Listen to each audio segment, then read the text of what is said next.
Bien, mais je vous remercie beaucoup de votre invitation. Je suis très honoré de participer à cette soirée.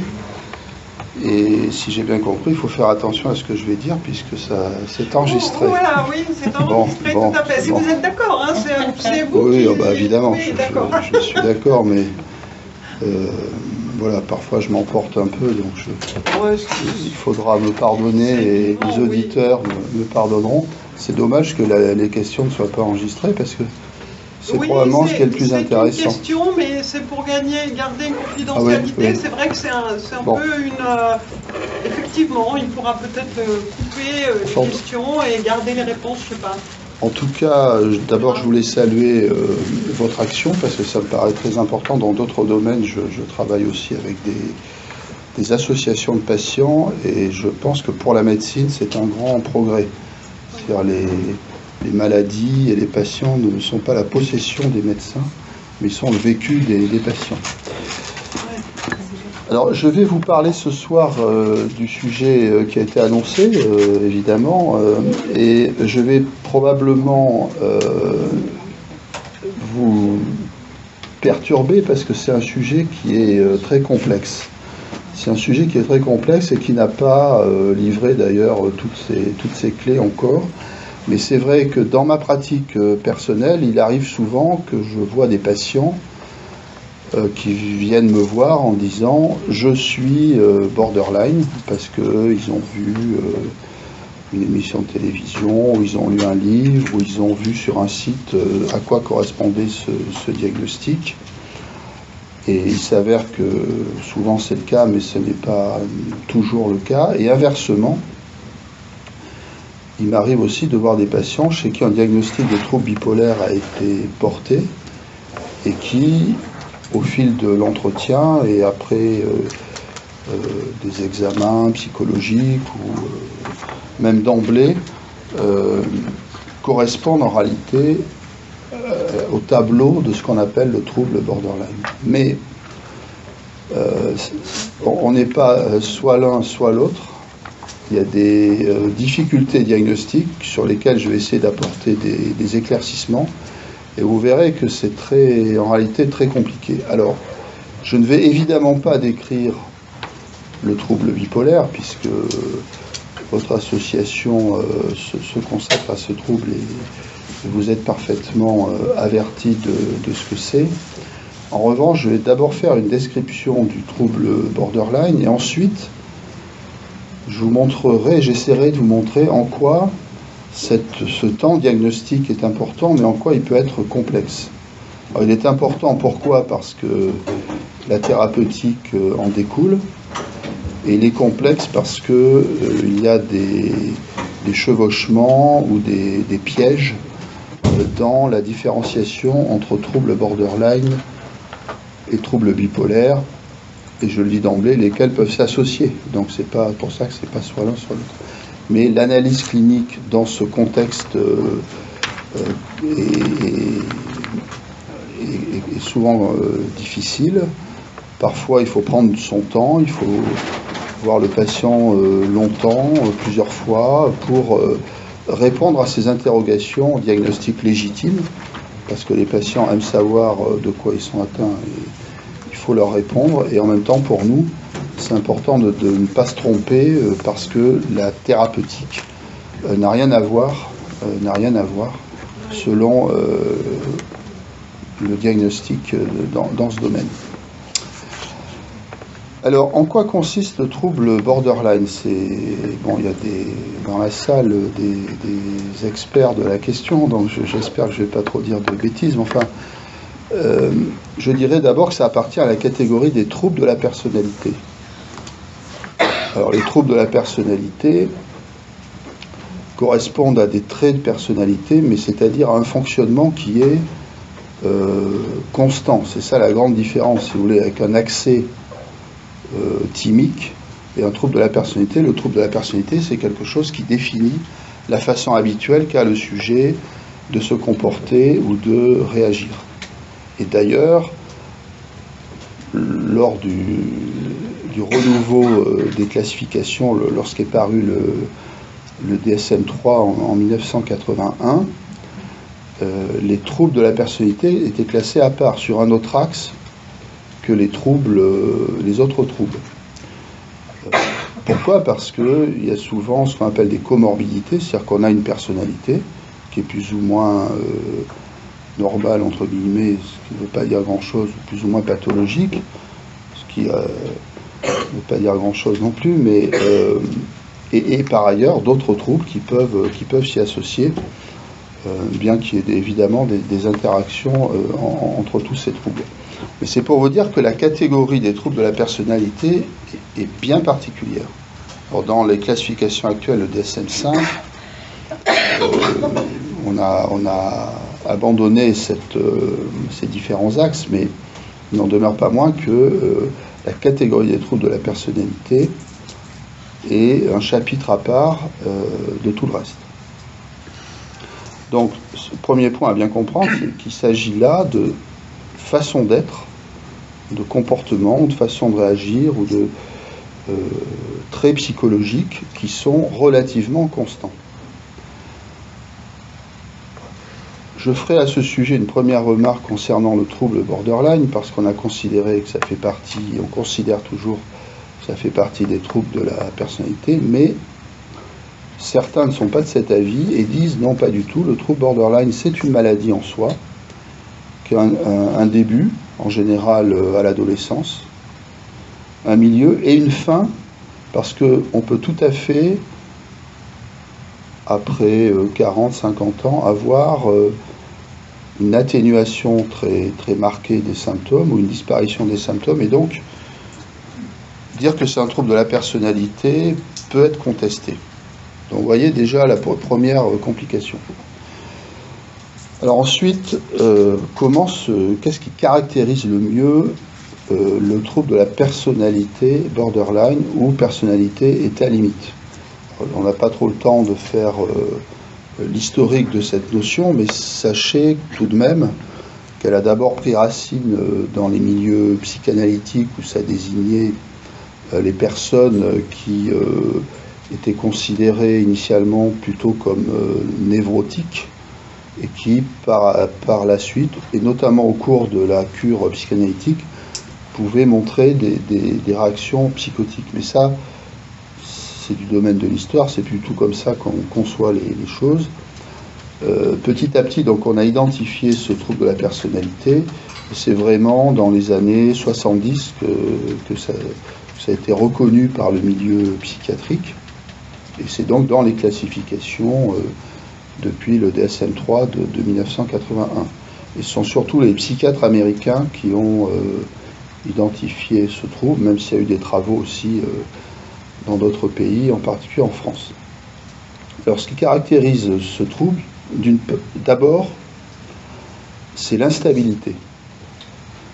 Un psychanalyste a dit les borderline sont stables dans l'instabilité, c'est-à-dire ils sont constamment instables. Ils sont instables à la fois dans leur biographie.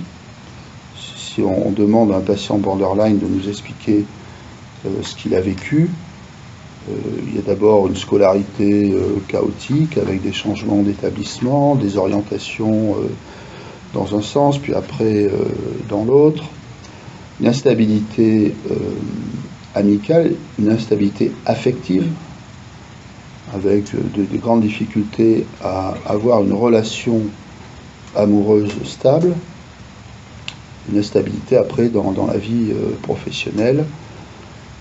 Donc, premier point. Alors, il y a aussi une instabilité, là, on entre un peu plus dans le vif du sujet, une instabilité thymique. C'est-à-dire que les réactions émotionnelles sont d'une part très intenses, et au cours de la même journée, c'est ça qui est très important, un patient atteint de troubles de la personnalité borderline va pouvoir se sentir très triste ou au contraire très joyeux. Mais c'est au cours de la même journée, en général.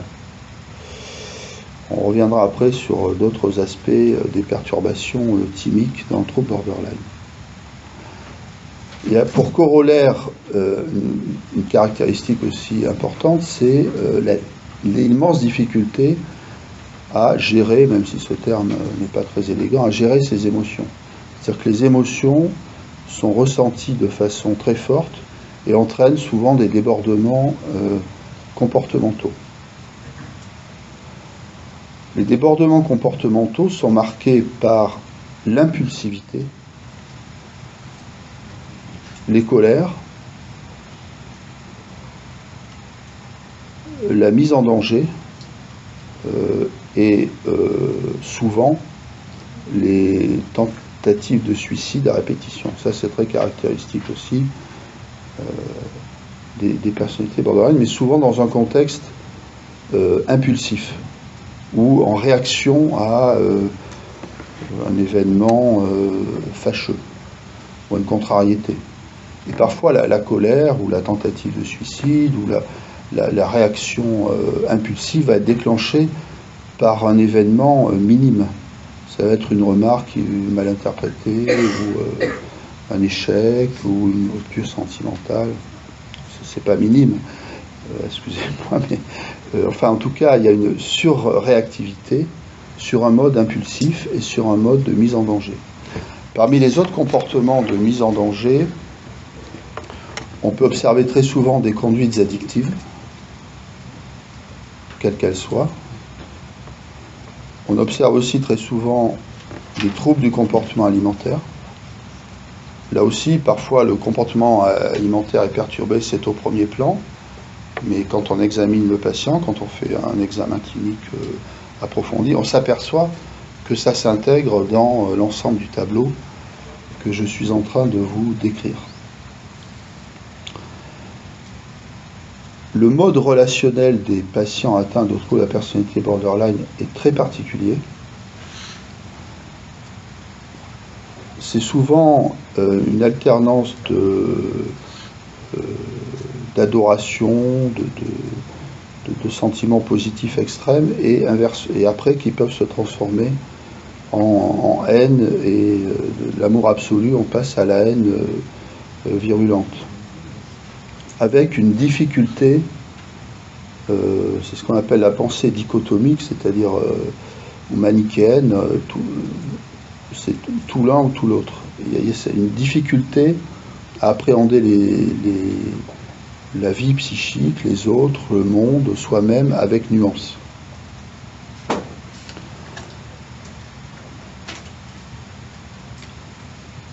Alors c'est une maladie ou un trouble de la personnalité qui est très grave parce que, je vous en ai parlé, les tentatives de suicide peuvent être multiples et le taux de mortalité par suicide est relativement élevé dans le trouble de la personnalité borderline.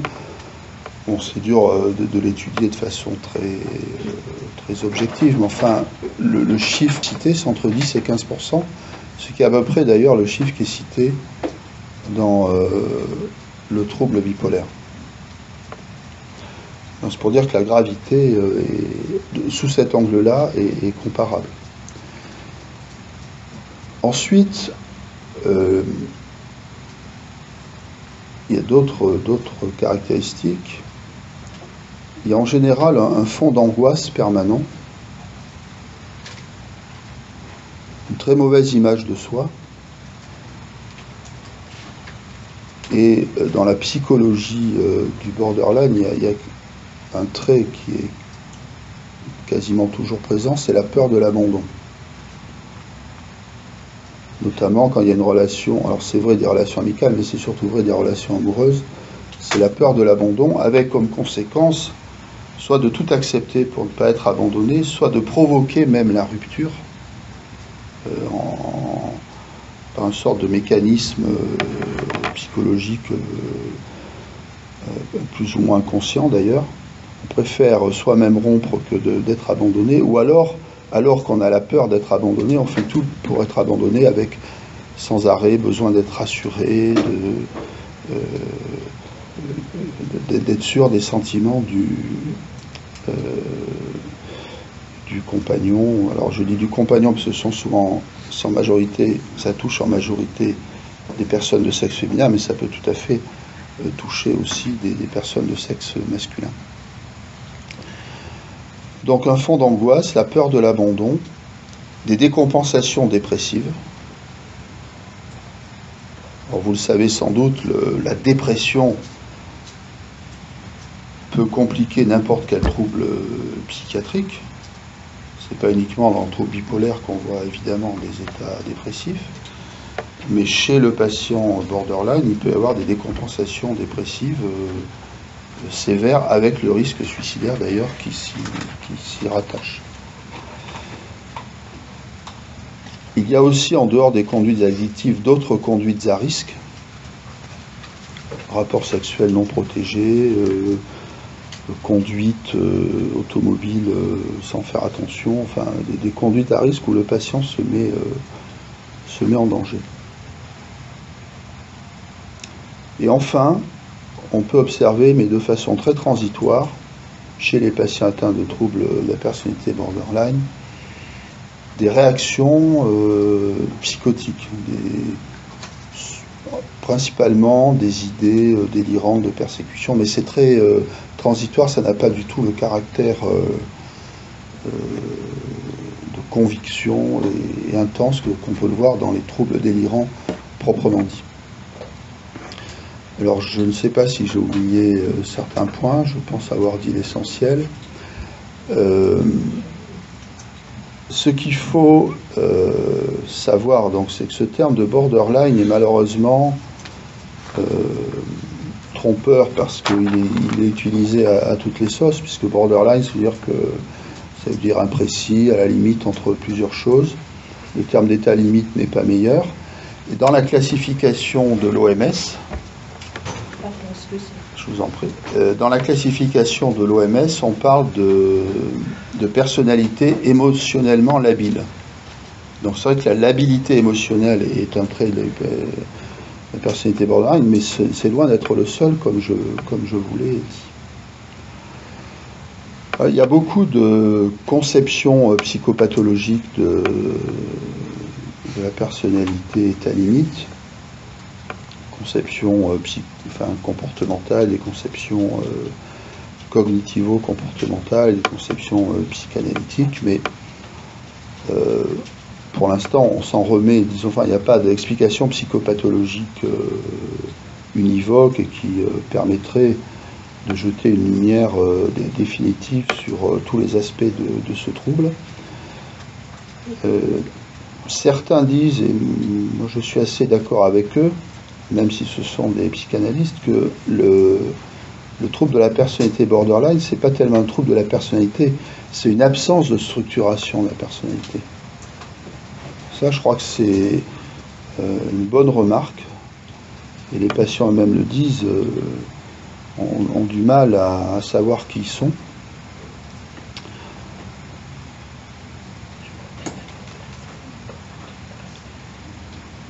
Lorsqu'on s'intéresse aux causes de ce trouble, on constate que de façon très fréquente, et ça rejoint ce que je viens de dire, dans l'enfance, ces sujets ont vécu plusieurs types de maltraitance. Ça peut être une maltraitance psychologique, ça peut être une maltraitance physique, ça peut être des conditions de vie dans l'enfance particulièrement difficiles, ça peut être des abus sexuels qui sont très souvent retrouvés dans les antécédents de ces personnes. Et certains disent, pour fuir la réalité, ces patients se sont repliés sur eux et n'ont pas pu bien structurer leur personnalité parce que l'environnement était maltraitant. Donc vous voyez, tout ce que je vous dis sont quand même des choses très lourdes et c'est un grave handicap. Les personnes qui ont ce trouble ont évidemment beaucoup de mal à s'insérer dans la société, à avoir une vie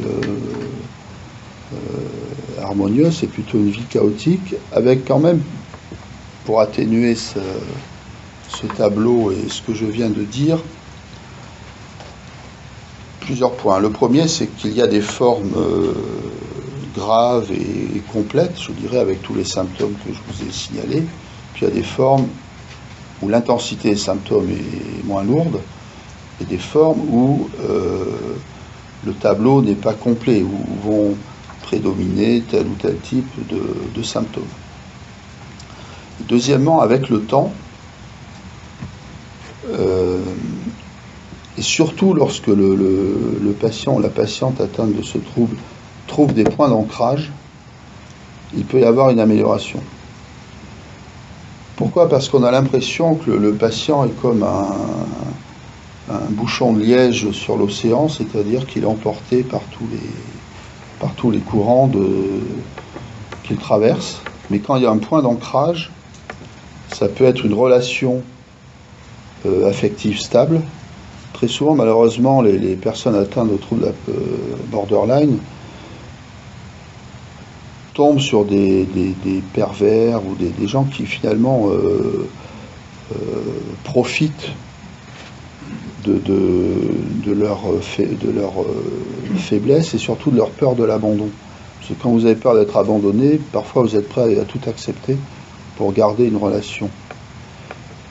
Donc quand en revanche il y a une relation affective stable et bienveillante, et ça peut beaucoup changer les choses.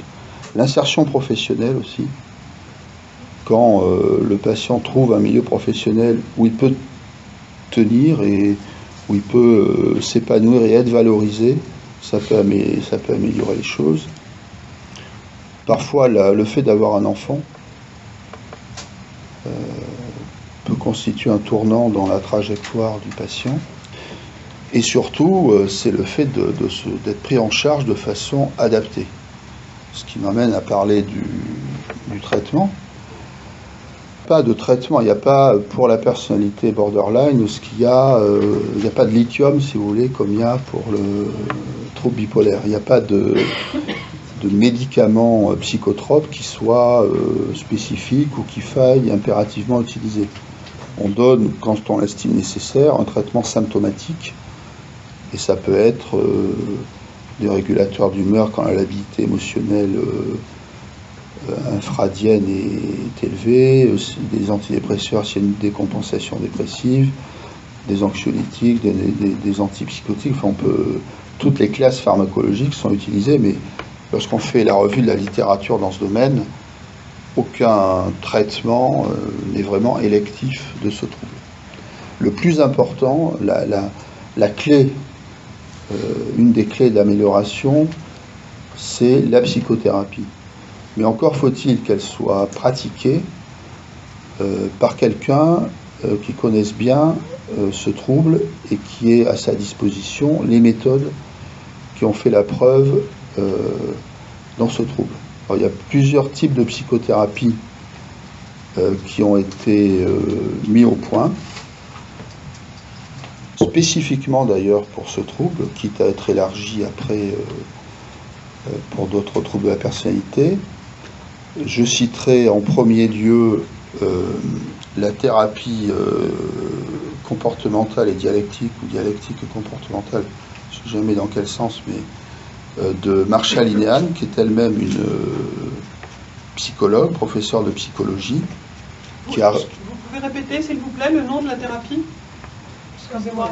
Alors, dialectique et comportementale. Ah, oui. C'était la TCD.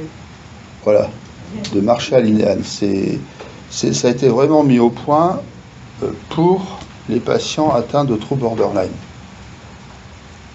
En France, il y a très peu de psychologues qui la pratiquent. Il y en a une ici présente, qui est remarquable, que je salue, Madame Manon Baudouin. Mais il y en a très peu en France qui pratiquent cette thérapie. Et c'est une thérapie, alors, ce qu'il y a de particulier, et en médecine d'ailleurs, c'est quelque chose qu'on observe souvent, c'est-à-dire que c'est quelqu'un qui était concerné par le trouble, directement concerné, personnellement concerné, qui a mis au point cette thérapeutique. Puisque c'est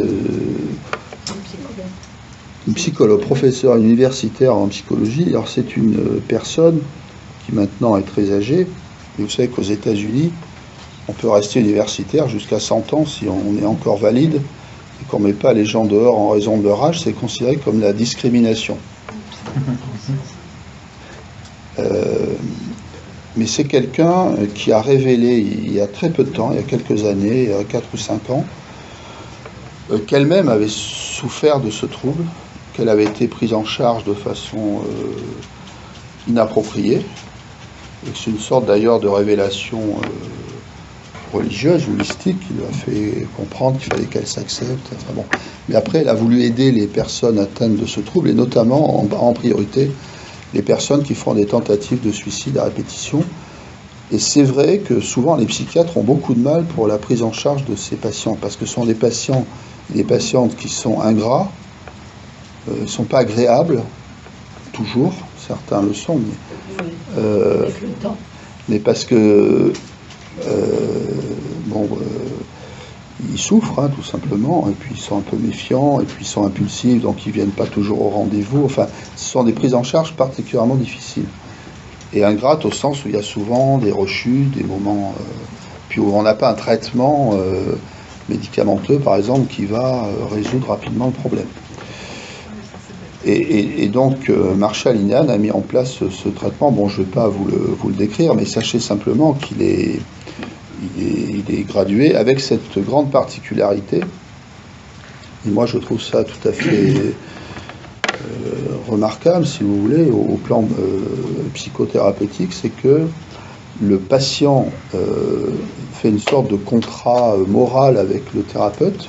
Le thérapeute dit « Je suis à votre disposition, vous pouvez m'appeler quand vous voulez ». Mais en échange, vous vous engagez, si ça va mal, à m'appeler plutôt que de faire un passage à l'acte. Ça, je peux vous dire, pour l'avoir éprouvé avec certains patients, que c'est très efficace. Mais ça, c'est un premier stade, si vous voulez, pour éviter que la patiente ou le patient soit sans arrêt dans le passage à l'acte. Et une fois ça... pas réglé, mais enfin abordé, ça permet aussi d'aborder d'autres points, tous les aspects plus comportementaux et psychologiques.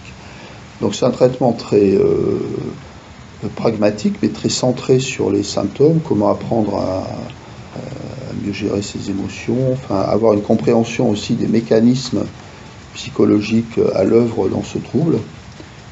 Il y a aussi un recours à la méditation en pleine conscience. Donc c'est une forme de psychothérapie très sophistiquée, spécifique, et qui a été étudiée et qui a montré son efficacité. Il y en a d'autres.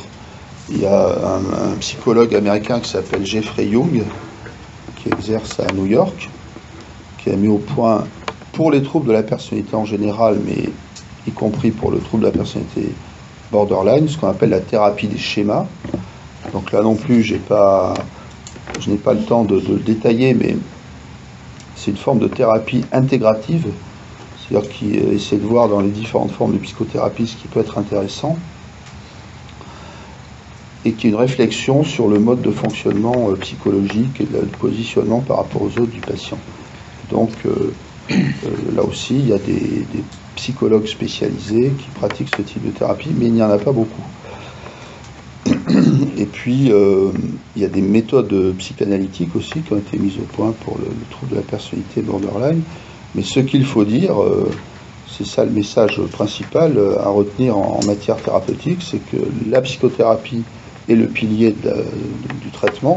On a bien montré d'ailleurs que quand il y avait une prise en charge psychothérapeutique qui s'amorçait dans la durée avec un vrai travail collaboratif qui se mettait en place, déjà le nombre de tentatives de suicide baissait radicalement et le pronostic s'améliorait.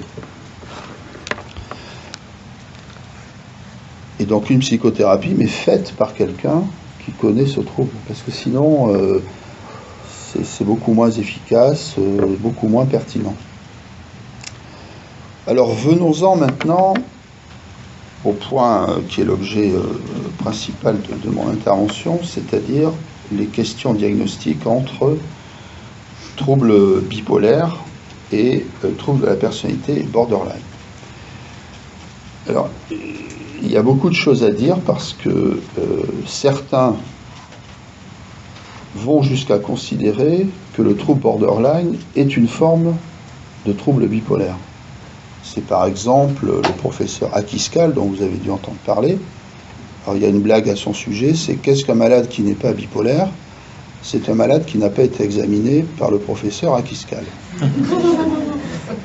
Donc lui, il voit des bipolaires partout, avec des formes 1, 2, 3, 3A, 3B, 3C, 4, 5, 6. Bon. Et pour lui, alors il y a des arguments. Akiskal. Akiskal. A-K-I-S-K-A-L. C'est un psychiatre qui exerce aux États-Unis, qui est d'origine libanaise, qui est parfaitement francophone et qui est quelqu'un de très réputé, si vous voulez. Mais parfois, il y a des gens qui sont spécialistes d'un domaine et qui ont une vision expansionniste de leur domaine. C'est son cas indéniablement. Bon. Donc, première conception en disant, écoutez, c'est pas la peine de vous casser la tête de différencier borderline et bipolaire, c'est une variante du trouble. Personnellement, je ne partage pas cette opinion. Deuxièmement, on peut avoir les deux. C'est-à-dire qu'on peut avoir un trouble de l'humeur et un trouble de la personnalité associé. Et parmi les troubles de la personnalité associée, il peut y avoir le trouble de la personnalité borderline.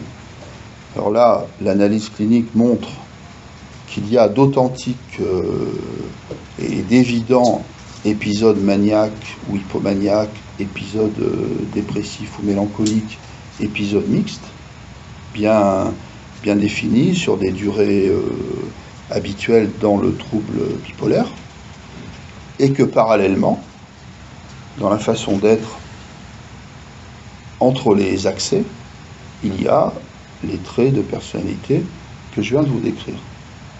Donc quand vraiment il y a des accès, le critère principal, c'est la présence d'accès maniaques ou hypomaniaques. Quelqu'un qui vous dit oui, pendant 3 mois, j'étais plein d'énergie, je ne dormais plus, j'ai noirci des cahiers entiers, j'ai vidé mon compte en banque, j'ai entrepris tout un tas de choses, etc., etc. J'étais infatigable, j'étais heureux comme tout, les idées allaient très vite dans mon esprit, enfin, qui vous décrit un état d'excitation, c'est pas un trouble de la personnalité borderline. Mais si ça, enfin, cet épisode-là, ça ne correspond pas aux manifestations d'euphorie qu'on voit dans la personnalité borderline. Et ça, il faut savoir interroger le patient. C'est pas toujours facile parce que c'est rétrospectif. C'est beaucoup plus facile quand l'état d'excitation s'offre à vous à un moment du suivi. Là où c'est plus compliqué, c'est pour les états dépressifs, puisque, je vous l'ai dit, un trouble de la personnalité borderline peut connaître des décompensations dépressives. Ça fait partie des complications du trouble, comme les addictions. Donc là, s'il y a des états dépressifs, même très profonds, même d'allure mélancolique, c'est pas pour autant qu'on est face à quelqu'un de bipolaire, parce qu'il manque le pôle d'excitation. Mais quand vous interrogez un patient borderline, si vous faites mal votre travail, et c'est toujours comme ça, si vous demandez est-ce que vous avez eu des moments où vous êtes senti très heureux, anormalement heureux, il va vous dire oui, parce que c'est le cas. Mais si vous lui demandez combien de temps ça dure, 1 heure ou 2. Donc vous voyez la différence entre la labilité émotionnelle et l'instabilité thymique, affective qu'on trouve dans le trouble borderline de ce qu'on voit dans le trouble bipolaire. Ça n'a rien à voir. Mais si vous faites votre travail un peu vite, vous savez qu'il y a des diagnostics de troubles bipolaires par excès, il y a des diagnostics par défaut, et parfois il y a des diagnostics par excès, parce que la question est-ce que vous avez connu des périodes d'euphorie, le patient va vous répondre oui. D'abord, vous suggérez quelque chose, mais ensuite, si vous ne précisez pas exactement comment cette période s'est manifestée, vous risquez de vous tromper. Vous risquez de vous tromper. Il y a aussi un cas de figure particulier où le patient n'a aucun antécédent d'état d'excitation, voire aucun antécédent dépressif, et puis au cours du suivi, va apparaître un accès évocateur de troubles bipolaires. C'est-à-dire, c'est pas parce que moi, au début de la prise en charge, il n'y a rien, il n'y a pas d'élément pour faire un diagnostic de trouble bipolaire, qu'il ne peut pas y en avoir après. Mais bon, quand vous suivez un patient et qu'il a un accès mélancolique ou surtout un accès hypomaniaque ou maniaque, là vous le voyez, c'est pas le diagnostic rétrospectif qui est très difficile. Vous le savez aussi bien que moi, dans ce type de situation, c'est souvent utile d'avoir l'avis des proches. Parce que parfois un patient n'a pas conscience qu'il a eu des états d'excitation pendant une longue durée, et vous interrogez les proches, et d'après ce qu'ils vous disent, ça vous apparaît quand même plutôt être le cas. Inversement, vous avez des patients qui vont vous dire ah, oui, moi je suis facilement euphorique, etc., etc. Vous interrogez l'entourage, je dis non, pas du tout. Oui, tu as des moments de joie, mais ça dure très peu de temps. Donc, les informations apportées par l'entourage sont toujours précieuses. Mais, en général, et d'autant plus avec les patients borderline où le thérapeute doit être très, très fiable et très rigoureux, il faut toujours voir l'entourage du patient en présence du patient.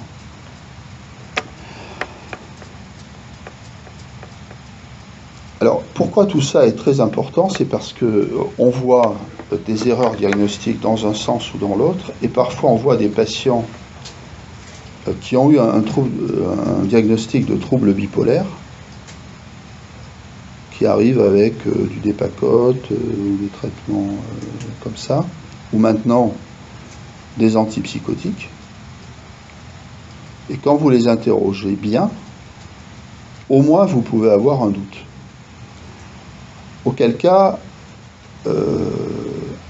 la remise en cause du traitement peut être bénéfique, parce que ces traitements peuvent avoir des effets négatifs ou être inutiles, avoir des effets indésirables chez les patients qui n'en ont pas besoin. Donc, personnellement, je ne sais pas si c'est le lieu de dire ça, mais je suis très réticent, enfin je fais toujours très attention quand quelqu'un vient me voir et me dit on a porté chez moi un diagnostic de trouble bipolaire.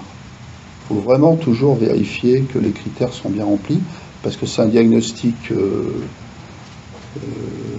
un peu à la mode, ou du moins dont on parle beaucoup dans le public, et c'est devenu quasiment une façon de parler, oh ben, je suis bipolaire, parce que on a le droit dans sa vie d'être joyeux, c'est pas pour ça qu'on est bipolaire. Moi j'ai vu des psychiatres ou des urgentistes faire des diagnostics de bipolarité au bout de 10 minutes, parce que on pose la question, est-ce que vous avez eu des moments de joie, d'euphorie? Ah oui, tout le monde en a. Bon. Donc il faut être très rigoureux pour ce diagnostic. Il faut être très rigoureux aussi pour le diagnostic de trouble état limite, parce que là aussi, c'est un diagnostic qui, sans avoir la même popularité, est parfois revendiqué à tort, qui a été quand même popularisé par des livres, des films. C'est un terme qui est du langage courant. Et surtout, si vous regardez les symptômes pris un à un, ils sont relativement banals ou fréquents. Si vous demandez à quelqu'un est-ce que vous êtes impulsif, vous avez beaucoup de gens qui vont vous dire oui. Mais alors, ça se traduit comment? Oh, ben, de temps en temps, je m'énerve. Ah bon, mais combien de fois par an? Oh, ça doit m'arriver 1 ou 2 fois par an. Donc, il n'est pas impulsif, parce que l'impulsivité du borderline, c'est tous les jours, voire plusieurs fois par jour. Et tous les symptômes, je vais vous raconter quelque chose d'assez qui m'avait frappé, parce que j'ai fait donc un livre sur les borderline. Je ne dis pas ça pour faire de la publicité, parce que je crois que ça a déjà été annoncé sur l'invitation de la soirée. Mais donc évidemment, ma chère mère a lu le livre. Elle a 88 ans. Et je ne serais pas un peu borderline enfin, c'est un réflexe qu'on a, nous, étudiants en médecine, quand on voit la description des maladies, on a tendance à s'approprier les symptômes. Donc il faut qu'il y ait un diagnostic clinique.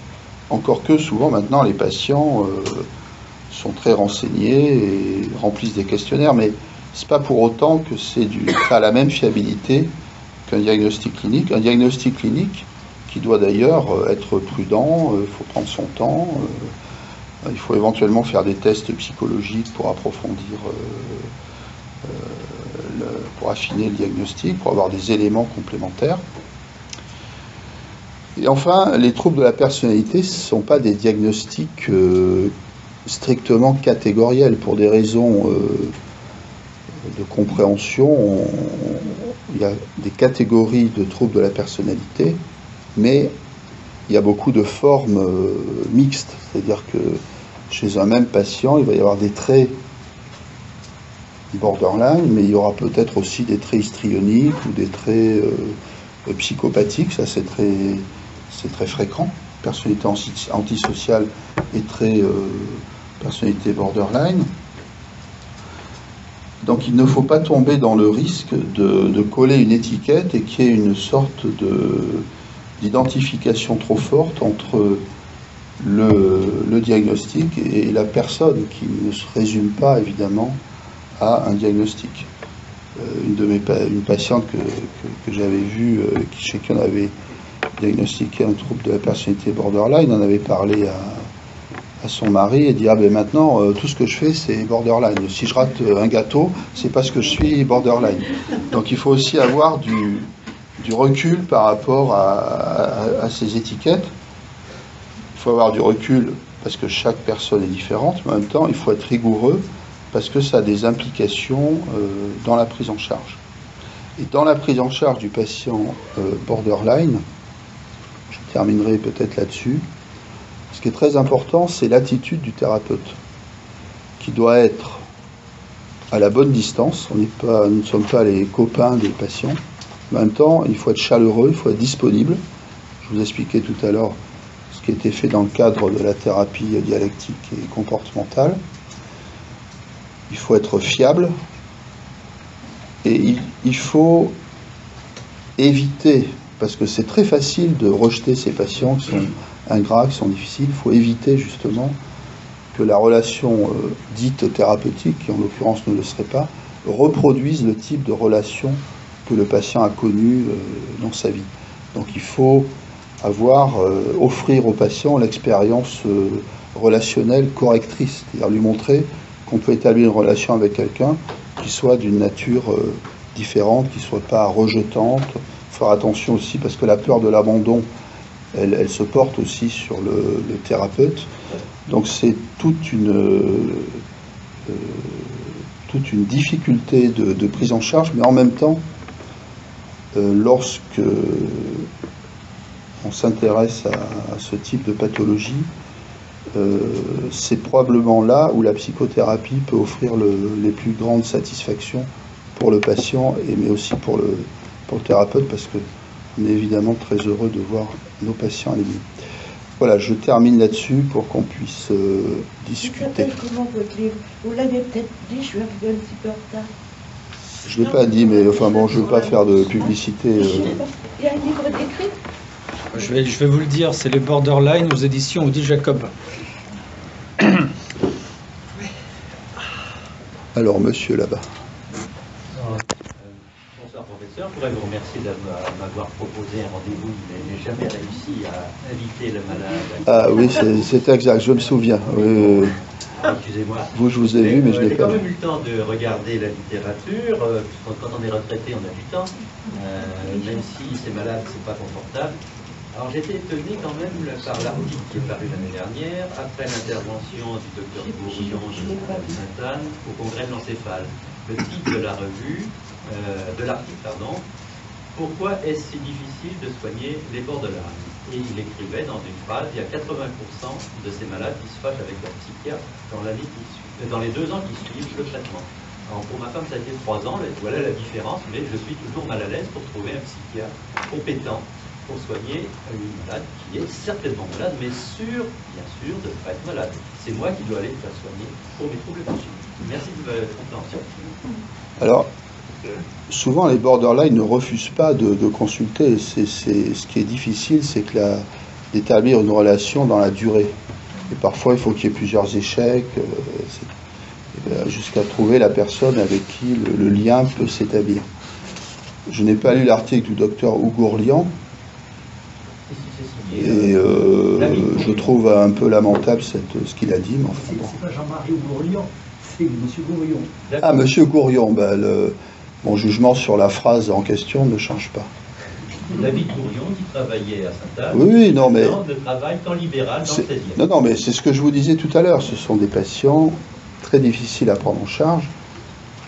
Mais justement, il faut relever ce défi. Il faut adapter notre attitude à ce qu'ils sont. Mais c'est vrai que quelqu'un qui est en libéral, il n'aime pas les patients qui ne viennent pas au rendez-vous. Enfin, c'est pas de tout repos, mais c'est un trouble grave et il faut s'en occuper et il faut se donner les moyens de s'en occuper. Mais bon, la statistique est probablement vraie, mais ça dénote peut-être une attitude un peu négative que personnellement je regrette. Y a-t-il une altération des capacités cognitives? Alors la question c'était, y a-t-il une altération des capacités cognitives dans le trouble borderline? Non. Non. Alors évidemment, quand on est très mal, quand on est hyper déprimé, bon, de façon fonctionnelle et momentanée, il peut y avoir, mais c'est pas du tout une maladie comme une démence ou d'autres troubles mentaux qui peuvent altérer les capacités cognitives. Non, non. Ce sont souvent des gens d'ailleurs qui après peuvent avoir des réussites professionnelles. Enfin, et il n'y a pas du tout de facteur intellectuel qui intervient. Alors attendez, je vois beaucoup de doigts se lever, madame. Vous avez parlé de certains d'un groupe de psychanalystes qui s'intéressaient à la question oui. borderline. Vous n'avez pas du tout. Alors, je vous l'ai dit tout à l'heure, le concept est d'origine psychanalytique. Aux États-Unis, il y a un auteur qui a fait énormément de travaux sur le trouble borderline, c'est Kernberg. Mais en France. En France, alors en France, il y a eu les travaux de quelqu'un, je pense, qui est décédé maintenant, ou alors qui est très très âgé, c'est Bergeret. C'est lui qui a dit, enfin bon, il y a des livres de Bergeret sur la question. C'est un psychanalyste pur et dur, si je puis dire, mais c'est lui qui a dit que c'était une absence de structuration de la personnalité, et de ce point de vue-là, c'est une très bonne remarque. Mais après, bon, d'abord, c'est un milieu que je connais moins que celui des thérapies cognitives et comportementales, mais en tout cas, il y a des formes de psychothérapie qui sont tout à fait intéressantes et qui donnent de bons résultats, qui ont été créées par des psychanalystes américains pour la prise en charge du trouble borderline. Et je ne sais pas en France qui les pratique, c'est probablement pratiqué. Hein, mais j'ai pas d'adresse à vous donner, je suis désolé. Monsieur?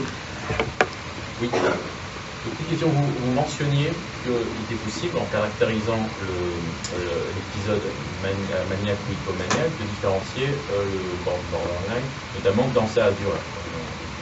Est-ce que caractériser l'aspect spontané ou réactif aussi est un aspect important? Il semble qu'il y a des spécialistes qui pensent que si le caractère hypomaniaque est réactif, ça exclut d'emblée le borderline, et d'autres pensent qu'il y a un... Attendez, précisez votre question. Parce que... Un épisode maniaque, manique ou hypomanique, s'il est réactif, c'est-à-dire s'il survient suite à une nouvelle relation amoureuse, selon certains, ça a tendance à exclure le diagnostic de borderline. De borderline bipolaire. De bipolaire, oui. Oui, c'est bien ce que j'ai compris. Non. Enfin, alors il faut différencier l'état d'excitation maniaque ou hypomaniaque de l'état amoureux. C'est encore... Bon, quand on tombe amoureux, il y a ça ne dure pas très longtemps, mais il y a une forme d'euphorie, d'élation, bon, qui n'est pas du tout... Bon. Alors après, ça peut prendre les caractéristiques cliniques d'un état maniaque, mais le fait qu'un état maniaque soit consécutif ou déclenché ou survient dans un contexte d'un événement de vie, ça n'exclut pas du tout le diagnostic de troubles bipolaires. Il y a par exemple les manies de deuil. C'est un exemple paradoxal et frappant. Où vous avez la perte d'un être cher et le déclenchement d'un état maniaque. Mais à partir du moment où il y a un état maniaque, alors je ne dis pas quand c'est lié à la prise de toxiques ou de certains médicaments excitants, bon là, c'est une forme particulière, mais le fait qu'il y ait un facteur déclenchant, que ce soit d'ailleurs un état maniaque ou un état dépressif, ne va pas contre le diagnostic de trouble bipolaire. Mais ce qu'il y a dans le trouble borderline, c'est que la joie extrême, elle existe, mais elle est, oui, là, elle est réactionnelle à un événement, mais donc elle est de courte durée. C'est-à-dire si le soir même, la personne apprend une mauvaise nouvelle, elle va s'effondrer. Vous voyez, c'est quand même une différence énorme. Alors, attendez, parce qu'il n'y a que ce but.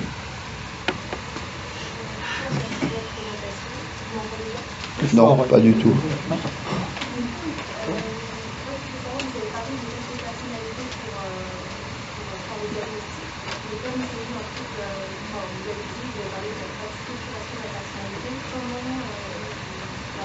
Non mais, oui, enfin, l'absence de structuration de la personnalité, si on retient cette formule, se traduit par les manifestations que je vous ai citées, qui sont la façon d'être habituelle du sujet. Bon, maintenant, j'ai bien l'habitude, j'ai vu énormément de patients borderline, je reconnais presque dans la salle d'attente, si vous voulez. Donc, bon, c'est assez stéréotypé, je dirais. Je ne sais pas si vous êtes d'accord, mais voilà. Madame Baudouin est d'accord, donc me voilà sauvé. Non, mais c'est... quand quelque chose est flasque, il est flasque. Donc, on le reconnaît à cette caractéristique. Ben là, c'est un peu pareil, si vous voulez. Le fait de ne pas avoir toutes ces... Dès qu'il y a l'impulsivité, la peur de l'abandon, l'instabilité, souvent d'ailleurs les difficultés dans l'enfant, enfin, on retrouve très facilement tout ce que je vous ai dit. Et c'est pas parce que une absence de structuration de la personnalité qui est une façon de présenter les choses que ça empêche le diagnostic. Madame. Ici en France, si un enfant est malade, il est mis à l'hôpital, tout de suite il est sous le médicament très fort et après le médecin étudie qu'est-ce qu'il est. Alors ce n'est pas normal, il n'est pas normal avec ces médicaments. Oui, alors vous avez raison. Après il est classé, il est diagnostiqué et ça c'est marqué pour la vie. Oui, donc madame dit quand un enfant est malade, on le met à l'hôpital, il est mis sous médicaments, les médicaments modifient sa façon d'être et du coup on dit, voyez, il n'est pas bien. Bon, vous avez raison, il y a parfois des erreurs diagnostiques qui sont liées à ça. C'est pour ça, je vous l'ai dit tout à l'heure, que chez le patient borderline, en tout cas, il faut être très avare de médicaments. Je ne vous dirai pas la même chose chez un patient bipolaire. Un patient bipolaire, c'est aberrant de ne pas le traiter à mes yeux. Mais parfois, il y a des patients qui sont mis sous neuroleptiques, par exemple, ça abrase leur personnalité, puis après on dit, ils ont une personnalité abrasée, c'est bien la preuve qu'ils sont psychotiques, etc. Et moi j'ai vu des cas où l'arrêt du traitement modifie totalement l'état du patient et on s'aperçoit qu'il n'est pas psychotique, mais je crois que c'est un peu en dehors de notre sujet, mais je partage votre remarque. Alors, attends, on va peut-être donner la parole au fond. Justement, excusez-moi, par rapport aux erreurs du diagnostic, est-ce qu'il est possible qu'une personne soit diagnostiquée bipolaire alors qu'elle est borderline, pas bipolaire et borderline, on lui prescrit un traitement, elle le suit, et que en fait, suite à l'arrêt total du traitement qui s'appelle Jupiter, il y a un accès maniaque. Du coup, est-ce que, vu qu'il y a un accès maniaque, c'est passé dans le trouble bipolaire, ou est-ce que la personne est borderline, mais à cause de la résultat du médicament, elle fait un accès maniaque parce qu'elle manque du médicament? À ma connaissance, on ne fait pas d'accès maniaque à l'arrêt d'un médicament quel qu'il soit. C'est-à-dire que sans être bipolaire, si un patient qui est sous lithium, mettons, écoute, c'est curieux, bon, on va peut-être... ou le patient demande d'arrêter le lithium. Ça fait 20 ans, je l'ai vu au moins à 2 reprises, ça fait 20 ans que je suis sous lithium, ou 30 ans, j'aimerais qu'on arrête parce que depuis 20 ans ou 30 ans, je me sens bien. Donc vous arrêtez petit à petit parce qu'il faut faire doucement le lithium, et puis 6 mois après, survient soit un accès dépressif profond, soit un accès d'excitation. Ça, c'est dans le cas du trouble bipolaire. De la même façon, on peut se tromper. On peut penser que la personne est un trouble de la personnalité borderline, parce qu'il y a toutes les caractéristiques, bon, très bien, et que, alors qu'on l'a traité comme un bipolaire, le traitement de la bipolarité n'est pas justifié. Et on l'arrête. Et si là, on voit surgir un épisode d'excitation, ben c'est là où on se dit, ben non, il y a les deux troubles. Mais la grande différence, j'insiste là-dessus, c'est que le trouble de la personnalité, c'est tout le temps. Le trouble de l'humeur, c'est par accès. Et ça, c'est le premier point à envisager.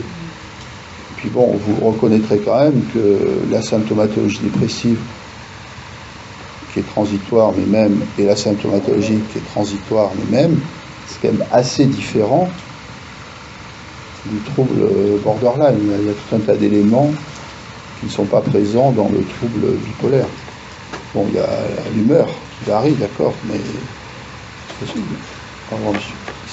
ça arrive dans le trouble borderline sous une forme bien particulière, mais c'est loin de résumer toute la symptomatologie.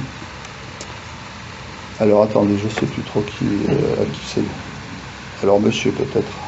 Je voulais intervenir sur les points. C'est vrai que vous parlez beaucoup de sentiment, de diagnostic. Pour une question d'intérêt pour le patient de savoir tout cela, surtout qu'effectivement, je vous entends bien, et j'apprécie parce que vous voulez un peu des choses quand même. Pas quand même, plus dans le cas c'est facilement ça. Et avant tout, ce qui est important pour le patient, c'est sa souffrance, comment il en parle, son histoire. Vous avez pu évoquer la désocialisation, je pense que ça aussi, c'est quelque chose que je connais. J'en ai parlé. Je suis un premier secteur psychiatrique et en même temps, je souffre effectivement, voilà, depuis 30 ans. Alors tantôt schizophrénique, tantôt bipolaire, tantôt voilà, des différents troubles, hein, borderline, en fonction des psychiatres, en fonction du temps, en fonction du moment qu'on présente. Voilà. J'entends, j'ai tout. Oui. Bon. Donc je parle moi en tout cas de mon histoire et de ma souffrance. J'écoutais tout de suite, il disait qu'il avait du mal aussi à amener la personne qui souffrait à un thérapeute. Moi, je suis interloqué là en France, je viens d'étranger, hein, sur ma difficulté à rencontrer un professionnel de santé qui me perçoit. Je peux vous assurer que c'est impressionnant. Ouais. Ça fait 2 ans que j'attends de voir une assistante sociale. Ça fait 1 an dans un CNP que j'attends de voir un médecin. Je suis maintenant à la rue. J'étais obligé d'aller à l'étranger pour avoir une assistante sociale dans une ambassade anglaise, pour voir un psychiatre, pour avoir des traitements, etc. Voilà. Et ça, c'est une dernier que je suis complètement perdu. Malgré tout le dispositif de santé qu'il y a, on est vraiment face, effectivement, à... Alors, je nuancerai peut-être un peu. Oui, parce que sinon, ça va être dramatique, mais... Non, mais alors, sur ce que vous dites concernant les cases et les diagnostics, je l'ai dit, mais c'est un point de repère utile, mais ça ne doit pas être le point de repère unique ou ultime. Parce qu'après, chacun est différent et de toute façon, quel que soit le mode thérapeutique, d'ailleurs, on fait du sur-mesure, on ne fait pas du prêt-à-porter. Bon. Mais en général, les patients se sentent libérés quand même quand on met un nom sur leurs difficultés. Il n'y a rien de pire que de dire mais qu'est-ce que j'ai, le psychiatre ne veut pas me le dire. Bon. C'est un côté rassurant pour l'entourage, pour le patient. Ça ne soigne pas pour autant, mais ça soigne pas pour autant, mais ça permet peut-être de mieux s'informer et du coup de voir les pistes thérapeutiques qui existent et de s'adresser aux bonnes personnes. Alors, là, vous abordez un autre point qui est celui de l'accès aux soins psychiatriques en France. Alors, je ne peux pas exagérer. Moi, quand on appelle dans mon service, on a un rendez-vous. Alors, peut-être pas le lendemain matin. Je peux vous dire, c'est mieux. Je ne suis pas le seul sur Paris, c'est minimum dans les CMP 6 mois de Alors, il y a un problème dans les CMP, c'est parce qu'il y a eu des restrictions. Il y a une crise de la démographie médicale, il y a de moins en moins de psychiatres. Il y a un manque de moyens. Et c'est vrai qu'il y a peut-être des organisations à améliorer pour que, notamment pour une première consultation, les délais d'attente ne soient pas trop longs. Ça, c'est un vrai problème. Et puis en ville, le fait que les soins sont coûteux et quelqu'un qui n'a pas les moyens de les assumer est obligé de se rabattre sur le secteur public. Mais c'est vrai que les délais d'attente peuvent être très longs, notamment dans certains CMP. Mais c'est vrai aussi qu'il y a des incitations pour que ces délais raccourcissent et que les personnes ne soient pas laissées à l'abandon pendant des mois et des mois. Moi, je vais me permettre de rebondir sur ce que vous venez de dire à l'instant, parce que c'est une question que j'avais préparée. C'est justement, je me dis, mais est-ce que vous avez déjà répondu en partie à la question, mais effectivement, est-ce que le fait, enfin, lorsque le diagnostic a été posé, est-ce que du coup, il n'y a pas une atténuation du trouble, ne serait-ce que par la prise de conscience du patient, qui se dit, bah oui, finalement, j'ai un comportement qui est, entre guillemets, anormal, il faut peut-être que je fasse attention, effectivement, à mon attitude, à mon comportement, dans telle situation, effectivement, ne pas surréagir. Ce que vous dites peut en effet arriver, parce que la prise de conscience du trouble, d'abord ça déculpabilise le patient, parce que souvent les patients borderline notamment sont maltraités par les proches, par la famille, par les conjoints, ils pensent que c'est de leur faute. Bon, là, il y a un recul par rapport à ça, et c'est plus une faute morale, c'est une maladie. Et puis, avec les moyens de communication et d'information qu'il y a aujourd'hui, les patients arrivent avec déjà des notions, la simple lecture de pages sur Internet peut soulager et aider, parce que ça offre un mode de lecture pertinent, alors que le patient est complètement perdu face à ces difficultés. Mais comme on l'a dit à l'instant, c'est l'amorce de quelque chose, ça ne suffit pas. Mais moi, ce que j'observe en général, c'est que c'est une bonne chose de porter un diagnostic et de le transmettre au patient. Enfin, porter un diagnostic, c'est notre métier, donc c'est pas dire que c'est une bonne chose, ça va de soi, mais c'est surtout le fait de le dire au patient. Mais il faut être très prudent, parce que parfois, on n'est pas sûr, enfin, il faut expliquer aussi, on peut pas, c'est pas un mot comme ça qu'on assène brutalement, il faut mettre les formes, il faut expliquer pourquoi, il faut expliquer ce qui justifie qu'on porte ce diagnostic, il faut bien expliquer que après il ne faut pas s'identifier à ce diagnostic, c'est pas un métier, c'est pas une identité,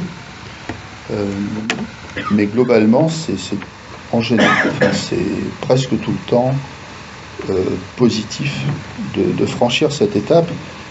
L'étape immédiatement qui suit, c'est que le patient l'accepte et prenne conscience qu'il a un trouble qui se soigne et qui peut donc, ça donne aussi une forme d'espoir.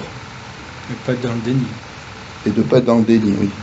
Mais souvent, bon, quand les patients viennent nous voir, et déjà ils font cette première démarche qui est capitale, où ils ne sont pas dans le déni, mais parfois c'est dans le cadre de l'urgence, après une tentative de suicide, qu'il y a un premier contact avec la psychiatrie, et souvent ce ne sont pas les meilleures circonstances. Il faut du temps pour qu'il y ait cette prise de conscience. Alors attendez, alors madame, vous avez déjà parlé, je suis désolé. Hein. Une dame au fond. Au fond, on va faire devant, au fond. Allez-y, si vous voulez vous lever, oui. Posez votre question. Oui. Bonjour madame. Je voulais vous demander s'il y avait quand même un caractère héréditaire au troubles de borderline et si, voilà, ou si c'était uniquement en réaction à des traumatismes dans l'enfance. Oui, je n'ai pas abordé ce point, mais merci de le faire. En réalité, il y a des travaux génétiques qui ont été montrés, qui ont été menés et qui ont montré que la part génétique, s'il y en avait une, était bien réduite. Enfin, était bien réduite, contrairement aux troubles bipolaires ou à la aux troubles schizophréniques. Alors, monsieur. Bonjour. Je voulais rebondir sur la réaction au diagnostic des personnes. Vous avez évoqué des cas où les personnes venaient vous voir et donc réagissaient plutôt positivement, puisque ça soulageait de pouvoir poser un nom sur le trouble. Mais dans le cas où on envisage le diagnostic, qu'on en parle à une personne, est-ce qu'on ne peut pas avoir la réaction inverse de déni? Et je détaille pourquoi. Vous avez parlé tout à l'heure dans les troubles d'idéation persécutoire. Et quand on en parle à la personne, le fait qu'elle se sente un peu persécutée, peut-être pas, est-ce que ça ne peut pas induire une forme de déni qui entre dans sa persécution en disant ah oui, non, mais c'est parce que tu penses que je suis folle, etc. Et donc, du coup, on se trouve dans une forme d'impasse. Alors, ce phénomène peut exister notamment lors des premiers contacts avec un psychologue ou un psychiatre. C'est-à-dire que ce diagnostic est évoqué, mais ça rentre par une oreille et ça sort par l'autre. Et après, quand vous voyez les patients plusieurs mois ou plusieurs années après, ils vous disent « Ah ben oui, c'est vrai, on m'avait parlé de ça ». Il n'y avait pas eu... alors, soit parce que le patient était dans une forme de déni ou voulait mettre ça à distance, soit parce que le psychologue ou le psychiatre n'a pas suffisamment expliqué ou insisté. Peut y avoir ce que vous dites. Moi, je le vois assez souvent, c'est-à-dire que les patients souvent ils viennent me voir pour confirmation de diagnostic. Donc, ils ont déjà fait ce cheminement. Et quand on retrace les contacts qu'ils ont eus, c'est souvent dès l'adolescence, et elle dit « Ah ben oui, un psychiatre m'avait parlé de ça un jour ». Donc, ça n'avait pas percuté, comme on dit. Mais pour diverses raisons. Il y a souvent une forme de déni dans tous les troubles psychologiques au début, quoi. Est-ce qu'il y a des clés pour faire des dénis et Enfin, un point important dans le trouble borderline, comme dans beaucoup d'autres troubles mentaux, c'est de dire que ça débouche sur une prise en charge et sur une amélioration possible. C'est aussi un message d'espoir. On sait ce que vous avez et on sait le traiter. Alors bon, ça ne va pas disparaître en 3 mois, mais on sait ce qu'il faut faire pour vous aider efficacement. Donc c'est pour ça que le diagnostic doit être suivi immédiatement de ce message-là, des conséquences que ça a pour le patient et pour le thérapeute sur le travail qui peut être fait pour l'aider. Alors, monsieur. Je voudrais quelques éclaircissements. Il me semble qu'à la charnière des années 80 et 90, l'origine de la classification borderline appartenait à des recherches psychanalytiques. Oui. Non pas psychiatrie purement psychiatrique, me semble-t-il. C'est ce que j'ai dit. Une fois, je peux me tromper. Mais ce que je veux dire, c'est qu'ensuite, cette catégorie a disparu lorsque le DSM-4 ou 5 ou le CIM-10 est venu entre la France et l'Amérique se réconcilier sur une base commune me semble-t-il, d'appréciation des monographies. À partir de là, il me semble que, enfin, sans parler de mon cas précisément, mais il y avait une intuition dans les jeunes femmes des années 80 de borderline qui s'est confirmée ensuite avec soit une disparition monographique de la catégorie borderline, mais plutôt au profit d'une prévalence schizophrénique, surtout d'un mécanisme dissociatif en ce qui me concerne. Et donc, est-ce qu'on pourrait faire une conférence sur ça, sur borderline et schizophrénie, comme vous l'avez fait entre borderline et trouble bipolaire. Voilà. Oui, alors, le risque de confusion, appelons ça comme ça, entre borderline et schizophrénie peut exister. Il est beaucoup moins grand ce risque qu'avec les troubles bipolaires. En pratique, les symptomatologies sont quand même assez différentes. Mais pour revenir à ce que vous disiez au départ, c'est vrai que c'était caractériser certains patients qui faisaient des décompensations psychotiques alors qu'ils étaient en cure psychanalytique, mais de là, ça a changé un peu d'orientation, ou de signification, puisqu'il y a des travaux américains principalement qui ont caractérisé ce trouble, mais sur un plan purement clinique, en abandonnant l'arrière-plan psychanalytique. Et ces travaux-là qui ont abouti à l'inclusion du trouble dans le DSM-3, où là, c'est une description purement athéorique, qui se prétend athéorique des troubles, c'est-à-dire une description symptomatique clinique. Donc, à l'heure actuelle, la case borderline existe bel et bien. Ah oui, bien sûr. Dans le DSM. Oui, dans les troubles de la personnalité. Et alors, dernière chose, je peux avoir été borderline, et ensuite que l'état borderline se soit, je veux dire, arrêté, émoussé, et que les mécanismes dissociatifs perdurent sans mécanisme de défense ou purement dissociatif. Là, c'est un peu compliqué parce que normalement, dans le trouble de la personnalité borderline, il n'y a pas alors, vous utilisez peut-être dissociatif au sens de discordant, qui est caractéristique. Au sens de Pierre Janet. Alors là, c'est encore autre chose, parce qu'il y a une catégorie qu'on appelle les troubles dissociatifs, qui souvent d'ailleurs sont générés aussi par des difficultés dans l'enfance, réactionnelles pour se protéger, une dissociation de la personnalité. Et c'est encore autre chose que le trouble borderline. C'est là où il y a les personnalités multiples, les fugues amnésiques, les choses comme ça. Vous voyez, c'est très différent. Est-ce que le borderline peut justifier un statut d'handicap le plus souvent? Ah, bien sûr, les troubles de la personnalité en général, oui. Quand ils sont invalidants, ça justifie tout à fait s'adresser à la MDPH et avoir des avantages sociaux, enfin des aides sociales. Alors, attendez, je ne sais plus à qui, madame. J'aimerais savoir comment on peut faire pour amener ces quatre à communiquer son diagnostic. A priori, il fait de la résistance pour donner ses conclusions après 10 ans. Normalement, il faut demander. S'il refuse, moi je refuse pas, mais parfois il y a des diagnostics et puis vous avez un patient a toujours le droit de demander son dossier. Dossier médical où là, normalement, s'il est hospitalisé, tout ça, il a le droit d'avoir accès au compte rendu. Mais c'est quand même de plus en plus rare que... Alors, il y a des médecins psychiatres qui, si on leur demande rien, ne disent rien. Mais si on leur demande, ils vont le dire. Puis il y en a d'autres, on n'a pas besoin de leur demander. C'est pas pour moi, c'est pour mon conjoint, il n'y a pas moyen de le savoir. Est-ce qu'il est... Qui demande son dossier. On a le droit, hein, c'est automatique, on n'a pas le droit de refuser un dossier. C'est la loi que je... Il y a des pièces qui sont obligatoirement communiquées. Si par exemple il y a une hospitalisation, ce sont les comptes rendus d'hospitalisation. S'il y a une hospitalisation sous contrainte, ce sont les certificats. Oui.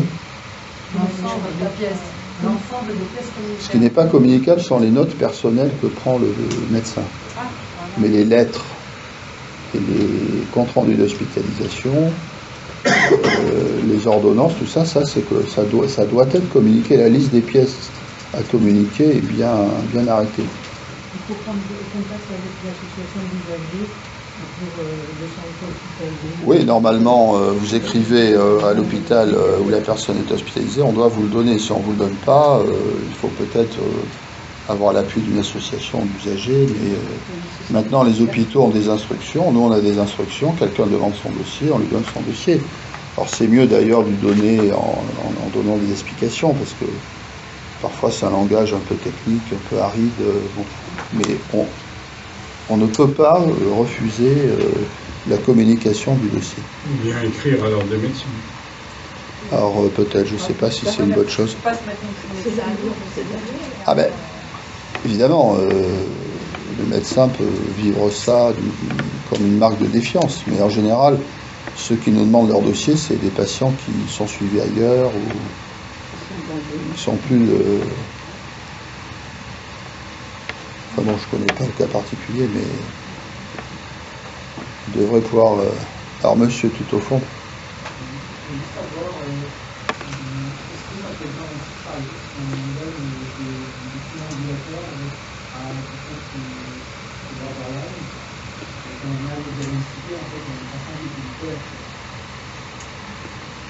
Alors, parfois c'est utile, notamment les patients borderline peuvent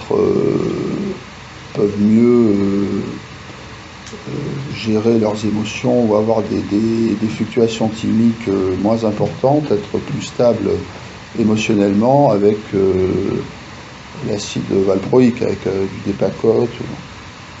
Donc ça, c'est pas une erreur. Encore qu'il faut faire attention chez les femmes en âge de procréer. Donc, enfin, vous savez qu'il y a une réglementation, parce que c'est très dangereux en cas de grossesse. Le lithium, là, je dirais que, à mes yeux, il n'est pas indiqué. Les neuroleptiques qui maintenant sont censés avoir des propriétés thymorégulatrices sont très souvent utilisés. C'est pas en soi de donner un thymorégulateur à un patient borderline qui est une erreur. Ce qui est une erreur, c'est de lui en donner s'il n'en a pas besoin.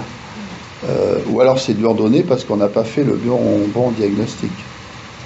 Mais en soi, c'est pas une erreur. Je vous l'ai dit, chez les patients borderline, on donne des traitements symptomatiques et du coup, on peut avoir recours à toutes les classes de psychotropes. Et une question de Béotien, excusez-moi. Justement, dans le cas d'une erreur de diagnostic, un médicament ne peut pas créer la pathologie, en l'occurrence la maladie bipolaire. Non. Non, contrairement, parce que parfois on fait le raisonnement, il prend des traitements, il est malade, donc c'est le traitement qui l'a rendu malade. Mais non, il prend des traitements parce qu'il est malade. Les psychiatres ne donnent pas comme ça, par plaisir, des traitements. Madame attendez, qui n'a jamais parlé encore? Mesdames, vous pouvez vous lever, s'il vous plaît? Oui, vous. Levez-vous pour poser la question, on vous entend. J'ai peur que ce soit une question bête, mais c'est plus ce qui concerne la bipolarité. Je voulais savoir, vous parlez des phases maniaques ou d'exaltation comme des symptômes, mais je voulais savoir, parce qu'en soi, c'est des phases où on a moins besoin de sommeil, où on est plus actif, où dans le cadre professionnel, généralement ça marche beaucoup mieux. Alors pourquoi est-ce que dans le traitement, on essaye plutôt de limiter les zones de phase et de rester dans cette période un peu neutre pour les intervalles? Pourquoi est-ce qu'à l'inverse, on n'essaierait pas de rester justement dans cette phase maniaque en permanence? Oui, alors la plupart des patients ayant des troubles de l'humeur se posent cette question, mais d'abord,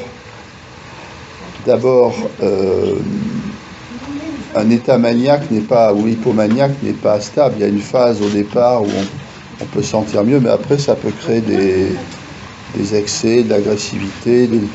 Enfin, il y a quand c'est peu intense, ça correspond à ce que vous dites, et ça peut être agréable pour le sujet sans conséquences négatives. À ceci près que, en général, oui, alors, à ceci près que tôt ou tard, ça se paye par un contre-coup dépressif. Sauf chez certains sujets qui sont... il y a ce qu'on appelle les hypomanes constitutionnels, c'est-à-dire des sujets qui sont comme ça, hypomanes de façon permanente, et de temps en temps, ils font une décompensation dépressive. Mais artificiellement, de provoquer chez quelqu'un un état hypomaniaque, mais juste ce qu'il faut pour qu'il n'y ait pas de conséquences négatives, c'est très difficile. Parce que ça veut dire régler le traitement, par exemple, avec un thymorégulateur et un antidépresseur qui force un peu sur l'humeur, mais c'est très dangereux parce que ça peut aller dans l'autre sens, ça peut accélérer la périodicité des accès. Enfin, c'est pas, on règle pas psychisme comme on règle une Formule 1. Donc, ce que vous dites dans l'idéal, c'est effectivement, ce serait enviable. Mais en pratique, on ne le fait pas. Un, parce que c'est pas réalisable très facilement. Et deux, parce que dans la conception qu'on a de la maladie, sauf le cas d'hypomanie constitutionnelle, c'est pas quelque chose qui peut exister. Tôt ou tard, il y aura des fluctuations. Oui, attendez, poursuivez, oui. Et du coup, est-ce que c'est fréquent chez les patients qui recherchent justement ces maladies-là? Bah, beaucoup de patients, enfin là, vous avez déjà dû l'entendre lors d'exposés précédents, mais les patients qui ont connu un état d'euphorie, hypomaniaque ou maniaque, ont souvent la nostalgie de cet état. Et alors, on les soigne, ils sont un peu déprimés ou d'une humeur un peu atone, évidemment, ils aimeraient retrouver ça, parce que c'est très agréable.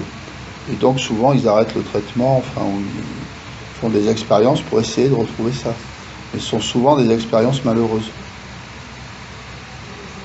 Alors, attendez, au fond, madame. Oui.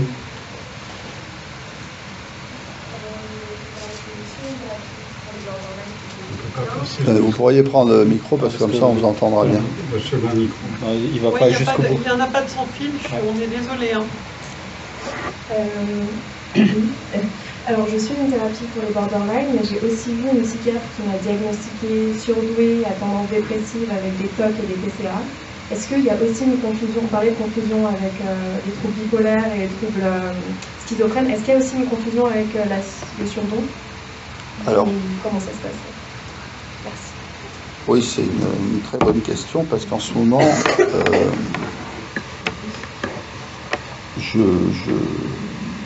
j'observe chez les patients une attention à cet aspect-là, c'est-à-dire l'idée que d'avoir un QI élevé, parce que c'est ça que ça veut dire, s'accompagnerait de caractéristiques psychologiques particulières. Et que peut-être que des pathologies étiquetées borderline ou anxieux ou je ne sais quoi d'autre seraient en fait de faux des erreurs diagnostiques, mais que le bon diagnostic ce serait quelqu'un qui est surdoué et qui donc de ce fait-là a des caractéristiques psychologiques particulières. Personnellement, je n'y crois pas une seconde parce que le QI se répartit selon une courbe de Gauss, c'est-à-dire il y a les très petits, les petits, les moyens faibles, les moyens, la grande cohorte sont les moyens forts, les très forts, et puis ceux qui ont des QI extraordinaires. Bon. Mais on peut tout à fait avoir un QI très élevé et n'avoir aucun trouble psychologique. Au contraire, c'est un avantage, on réussit bien dans ses études, tout ça, mais on est bien intégré. La société, d'une certaine façon, valorise ces personnes. Il n'y a qu'à voir la composition du gouvernement avec les crânes d'œufs qui sont nommés. Mais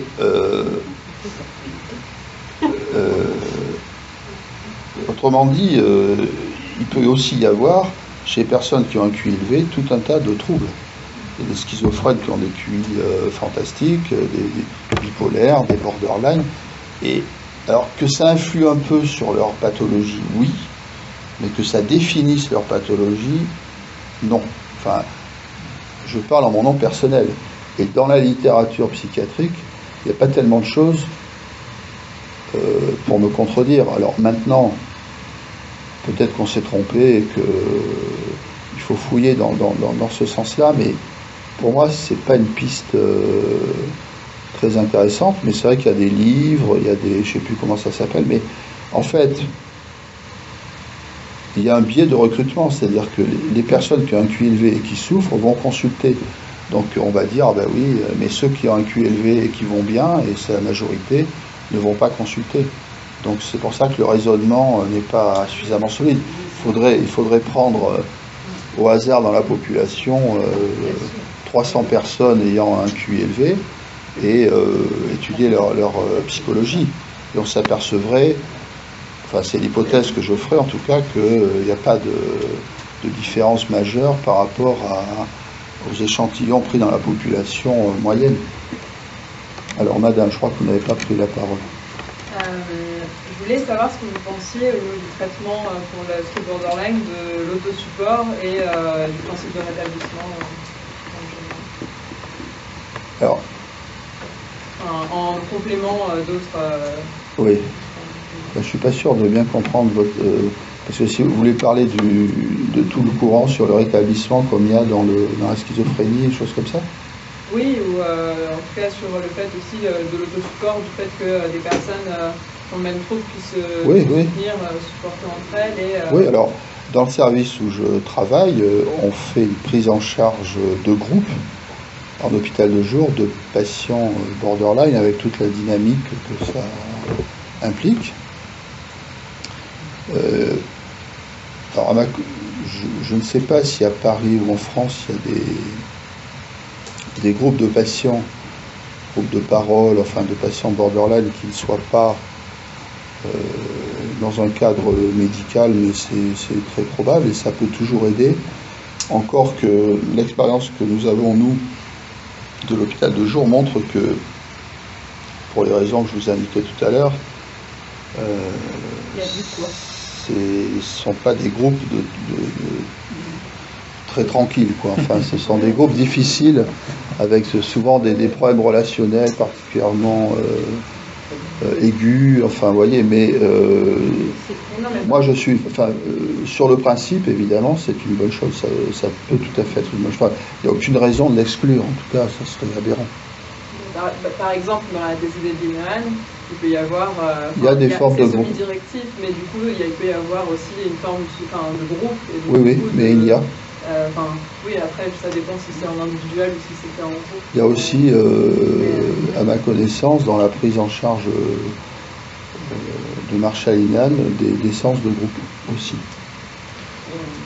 Alors, pour voir en complément, et si vous pensez qu'il peut y avoir une forme de rétablissement comme dans d'autres maladies mentales pour le trouble de la personnalité borderline? Oui, alors ce qu'on vise dans les prises en charge, mais ça, il y a des travaux qui montrent qu'il y a, avec le temps, et surtout s'il y a une psychothérapie, une atténuation des symptômes, voire la disparition des symptômes. On a étudié de façon longitudinale la stabilité du diagnostic. Beaucoup de patients qui sont diagnostiqués borderline à un moment donné, 10 ans après, ne le sont plus. Alors, il peut y avoir des éléments d'évolution spontanée.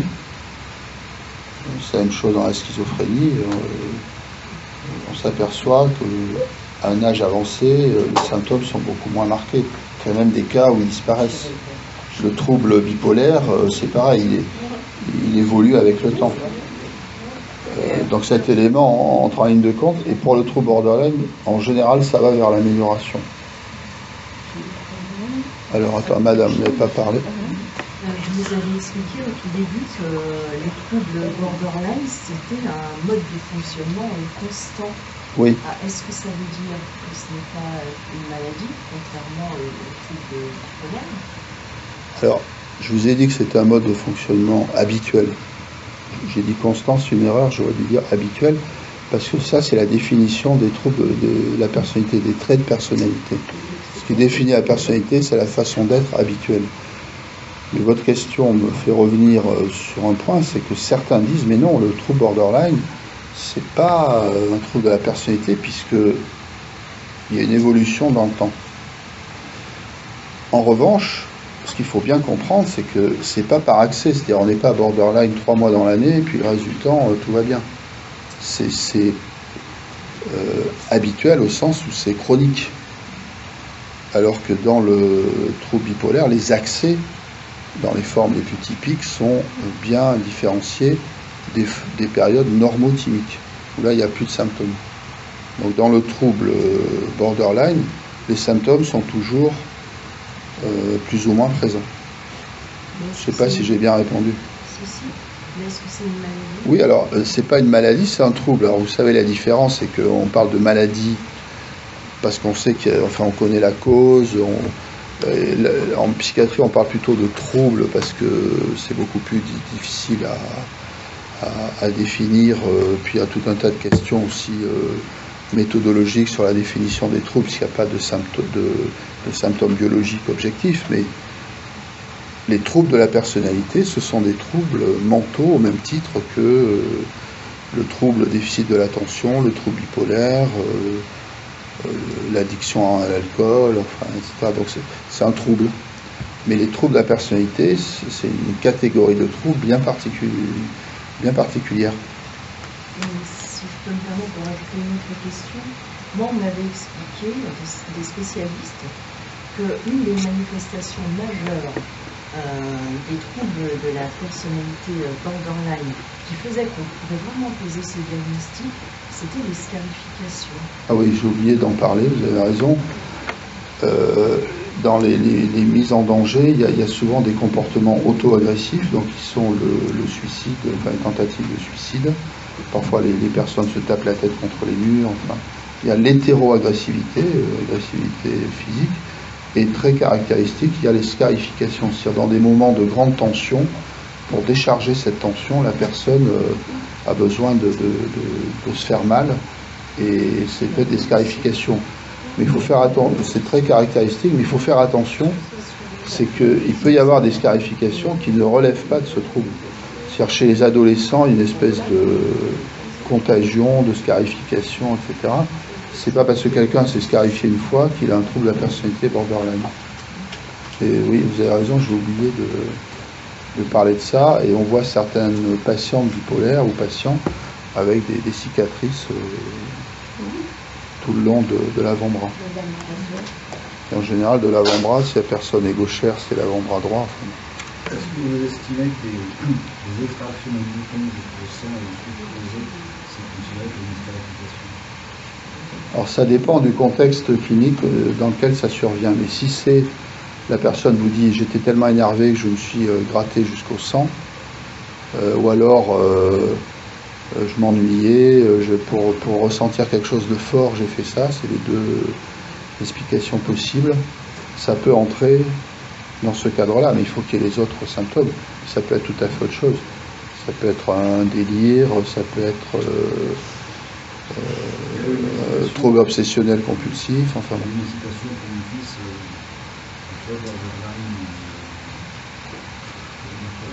et oui, mais en psychiatrie, c'est très difficile à partir d'un symptôme isolé de dire voilà, c'est plutôt ci que plutôt ça, parce qu'il faut vraiment mettre en perspective le symptôme lui-même et puis voir quels sont les autres symptômes. Et d'ailleurs, souvent, il m'arrive de voir des parents ou un conjoint qui vient voir en parlant de leur enfant ou leur compagne ou leur compagnon.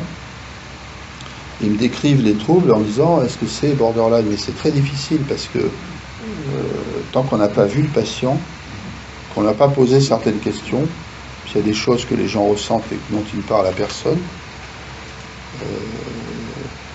on peut vraiment se tromper. Bon, même s'il y a des cas typiques. Mais... Alors attendez, qui n'a pas parlé et qui veut parler? Madame, oui.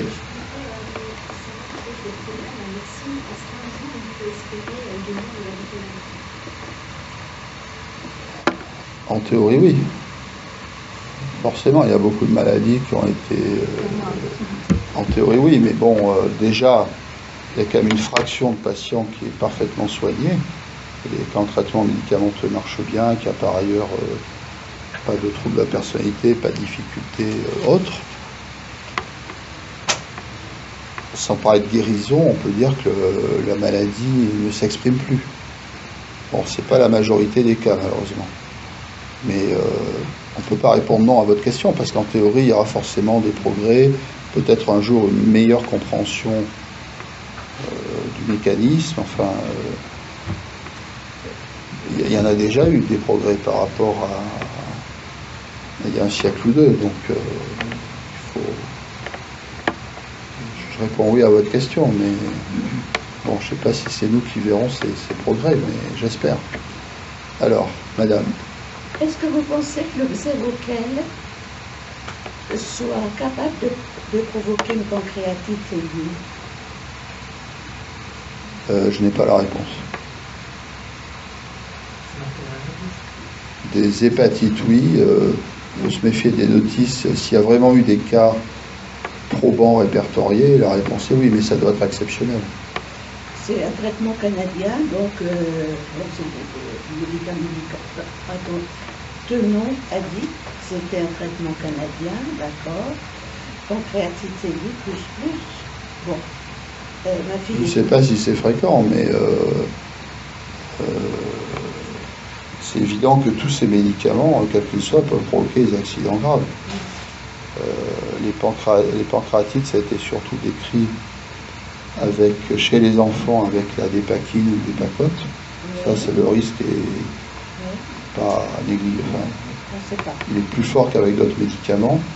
Pour le xéroquel, vous m'apprenez quelque chose, enfin j'en ai jamais vu personnellement de pancréatite aiguë avec un neuroleptique. D'accord. J'en ai vu avec l'alcool. Donc elle est toujours plus ou moins dans le déni. Donc mon fils n'en parle à personne. Il n'y a que moi, sa mère, qui prend tous les coups, physiquement, moralement, tout ce qu'on veut. Pour répondre à une question de tout à l'heure, j'ai vu une amie virer la maladie avec des antibiotiques. Virer, c'est-à-dire? La maladie bipolaire. Oui, mais virer dans quel sens? Oui, déclaré avec des antibiotiques. Oui. Bon. Oui. Certains antibiotiques peuvent avoir des effets sur l'humeur, surtout les infections d'ailleurs. Mais ça a peut-être été plus un facteur déclenchant. Ça peut être un rhume avec, sur la maladie. Oui, ça pouvait être une infection ailleurs, qu'on donnait des antibiotiques. Alors peut-être. Mais est-ce que ces antibiotiques, est-ce que c'est l'infection? Enfin bon, c'est toujours difficile de faire des relations de causalité comme ça. Ceci dit, alors quand elle a des désespoirs amoureux, et ce qui est très souvent parce que c'est difficile de garder un amoureux, elle a tendance un petit peu à prendre des médicaments. Ça, c'est encore autre chose, oui, bien sûr. La rupture amoureuse, c'est toujours des circonstances de décompensation, voire de passage à l'acte. Alors, madame, je crois. Merci, monsieur. Oui. Vous parlez de situation des symptômes des personnes borderline. Quand vous parlez de cette situation, est-ce qu'il y a des explications à ces situations, notamment biologiques, hormonales? Non, en général, c'est plus lié aux événements extérieurs. D'accord, donc c'est vraiment lié à... Ouais. L'environnement. L'environnement.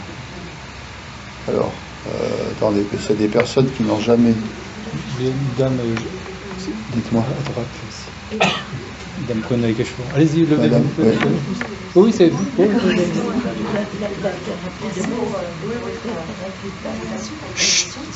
J'avais juste une question. Ça concerne ma soeur en fait. J'ai du mal, on rejoint un peu ce que tu dis sur le déni, j'ai du mal à faire en sorte qu'elle puisse écouter. Mais en attendant, est-ce que plus le temps passe, plus c'est quelque chose qui va, entre guillemets, un peu comme un muscle qui s'atrophie, est-ce que du coup ça va devenir plus difficile à soigner ou pas? Ça c'est la première question. Et autre chose, l'outil dont vous avez parlé, le TCD, pour les borderline, est-ce que c'est aussi quelque chose qui peut être utilisé pour les bipolaires? Et dernier point, quand vous avez parlé de l'absence de structuration de la personnalité pour les borderline, est-ce que c'est aussi quelque chose que l'on retrouve chez les bipolaires? Alors, je vais essayer de répondre à toutes vos questions. Pour la dernière question, non, parce que chez personnes bipolaires, il y a tout type de personnalité. La plupart du temps, la personnalité n'est pas pathologique, mais il peut y avoir telle ou telle perturbation ou trouble de la personnalité. Mais la personnalité, elle se structure dans l'enfance, à l'adolescence. Et en général, la maladie bipolaire s'exprime après. Donc la personnalité est déjà structurée. Alors, chez les patients borderline, est-ce que avec le temps, s'il n'y a pas de soins, les choses s'aggravent. Ça dépend des circonstances extérieures, ça dépend de l'intensité du trouble évidemment, mais ça dépend des circonstances extérieures. Le pire à redouter, c'est le suicide. Et il est évident qu'en l'absence de prise en charge, le risque suicidaire est plus élevé. Après, il y a les événements de vie. Si à cause du trouble borderline, il y a une désinsertion sociale, il y a une absence de travail, il y a une addiction grave à des produits dangereux, bon, tout ça évidemment sont des facteurs de gravité et de mauvais pronostics. Mais inversement, alors que certains patients ne suivent pas de soins, s'il y a une insertion professionnelle, ça peut aider, il y a des événements de vie qui peuvent aider. Donc il n'y a pas de trajectoire unique. Et alors vous aviez demandé autre chose. La question, c'était la thérapie comportementale thérapeutique peut s'appliquer à la maladie bipolaire. Non. Réponse, non. Alors, madame.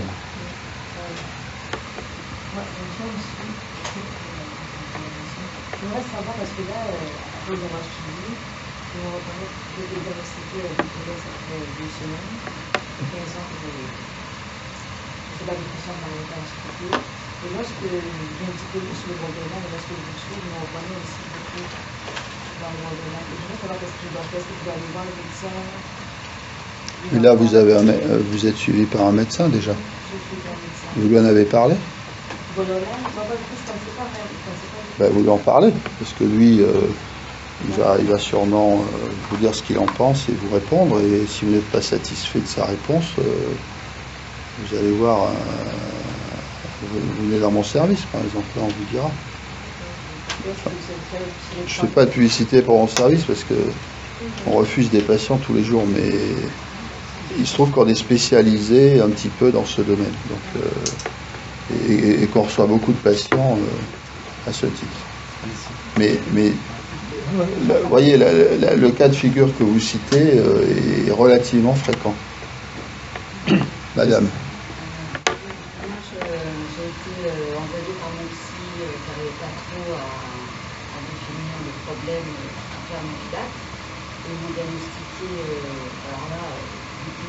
Bipolaire et borderline.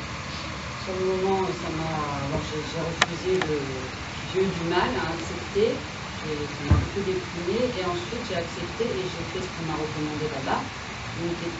D'abord la psychoéducation pour les bipolaires. Ouais. Alors je veux dire que ça m'a beaucoup apporté pour les personnes qui se posaient la question. Et ensuite j'ai enchaîné, et on vient de terminer cette semaine. Il y a une TTC, c'est ça? TCC, thérapie cognitive. Oui, à Fernand Vidal, ils font des groupes.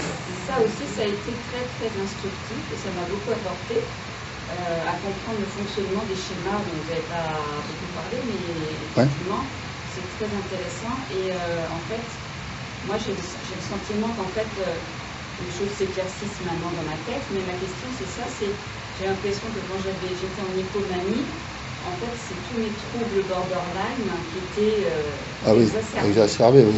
Voilà. Oui. Et par contre, j'ai l'impression par moment d'avoir j'ai des phases, maintenant je suis traitée, donc ça va mieux, mais j'ai des phases quand même où j'avais l'impression d'être normotinique, on va dire. Et dans ce moment-là, je ne me sentais pas borderline. Maintenant, j'ai compris ce que c'était. Oui. Est-ce que c'est possible? Parce que je suis plutôt genre à retourner l'agressivité contre moi, faire l'application et tout ça là, et dépression, enfin beaucoup plus dépression qu'hypomane. Alors, bon, si le centre expert bipolaire, c'est le centre expert bipolaire, vous êtes allé, qui est quand même un centre sérieux à constater, et nous, ils ont adressé des patients justement parce qu'ils avaient fait ce diagnostic de troubles de la personnalité borderline, avec ou non de troubles bipolaires, probablement qu'il y avait des éléments solides et que finalement vous avez bien fait de suivre les deux thérapeutiques que vous avez suivis. Alors, il est bien évident que quelqu'un qui a un trouble de la personnalité, lorsqu'il est en phase d'excitation, ces troubles, il y a une sorte de désinhibition qui fait que ces troubles s'expriment de façon plus voyante et plus intense et plus marquée. Alors là où vous me dites, mais quand je suis en période normotymique, j'ai pas l'impression d'être borderline, c'est ce que vous avez dit, je crois. Moi, j'ai pas l'impression, après peut-être. Voilà, alors c'est là où c'est là la logique voudrait qu'il y a quand même encore quelques symptômes, même s'ils sont moins marqués. Voilà, enfin c'est après on va pas faire de consultation publique, mais vous voyez le cas, les deux personnes qui viennent de parler illustrent bien ces difficultés diagnostiques. Est-ce que j'ai les deux pathologies? Est-ce que l'une a été mise en avant, mais on a négligé l'autre? Est-ce que finalement c'est pas une erreur de croire que je suis bipolaire alors que je suis borderline? Enfin, et ça sont des questions qui reviennent sans arrêt. Et on voit à travers ce que vous nous dites l'importance qu'il y a à bien savoir de quoi il retourne. Alors, qui n'a pas posé de questions, quoi. On ne devient pas borderline comme ça de jour en lendemain. Non. Non, j'ai 20 ans de psychanalyse. Non, mais si le diagnostic de borderline a été porté, c'est parce que les critères ils sont là et que c'est pas nouveau. Et que c'est pas nouveau, voilà, enfin c'est comme ça que j'ai compris. Alors. Peut-être au fond qui n'a pas posé de questions. Oui, il y a deux personnes. Ah oui, vas-y.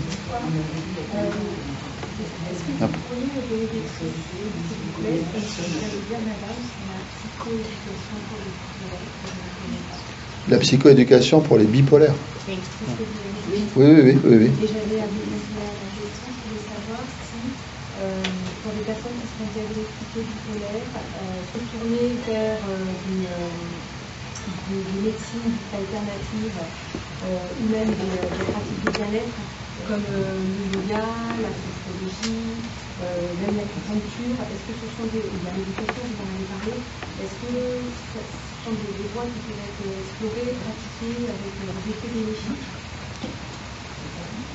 Alors la première question, la psychoéducation pour les bipolaires dans certains services hospitaliers, donc on fait des groupes où on donne, c'est pas une psychothérapie, ce sont des séances autour de la maladie qui donnent des informations sur la maladie et sur la façon d'y faire face.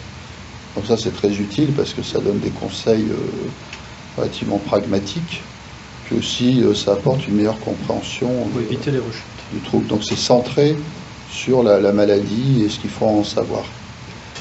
Deuxième question sur les médecines alternatives.